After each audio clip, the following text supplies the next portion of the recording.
If Fender is going, anyone who's producing an instrument that looks like anything we've built, we're shutting you down. That is it. We're taking you to court. You have to destroy everything.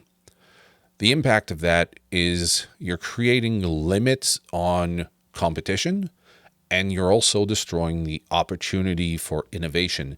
There's people out there building instruments, and they have a very different mindset than the traditional instrument. If you're starting to impede on the possibility for them to build guitars by saying you cannot do these, eventually other companies are going to start doing the same thing perhaps. And eventually what you end up with is ugly guitars that are just trying to avoid trademark issues with some of these big companies. And we're going to end up with guitars that may not be that beautiful. The guitar has been around for a long time now, and it's quite easy to imagine that everyone's tried just about everything in terms of shape. It's really hard to get creative with the parameters of an instrument. So if you're getting inspired by a Strat or a Tele or a Gibson SG or an ES335, something along those lines, and you're being told you can no longer even get close to the look of those instruments, people are just going to get frustrated because there's going to be an open door for them to get sued by anyone. This guitar looks too much like mine, taking you to court. There's a difference between making a guitar and writing Fender on the top and selling it as a legitimate Fender product, as opposed to taking inspiration from something, trying to innovate, perfect things that this instrument, the original one, doesn't offer.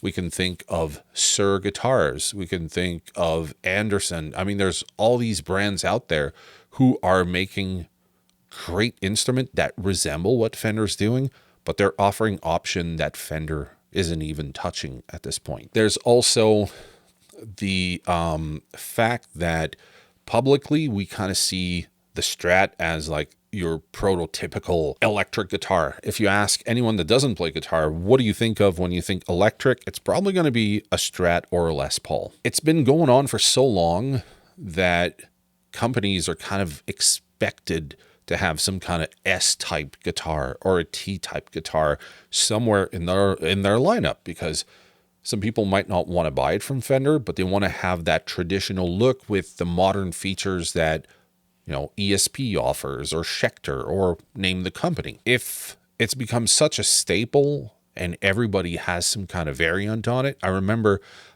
I'm not sure if it was Epiphone or Gibson back in the 80s that actually had like a Super Strat in their lineup. If I can find the picture, I will overlay it. I actually had one at one point.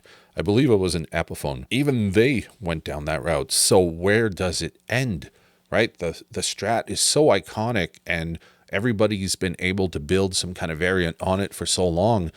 Now, if Fender is like, no, nothing that resembles our guitars are to be produced by anyone else but us, that can have a massive impact on the economy as we know it, especially in terms of small builders making products that are designed similarly to Fender's. Competition gets driven into the ground, but I think the biggest factor that we need to consider, the biggest con, is pissing off the customer base. Meaning you and I, if we look at Fender and this idea that they're greedy, or this idea that they are just in it to destroy the economy, and people come up with all sorts of stuff.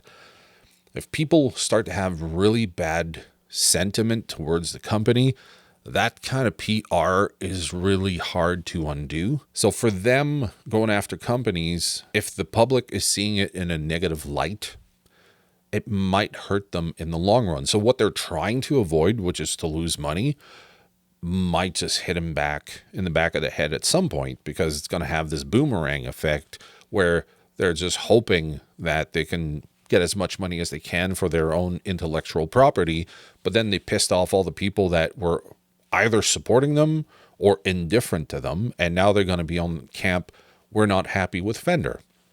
So that's definitely something for them to consider. And I'm obviously now seeing a lot of people saying, I'm boycotting them, I'm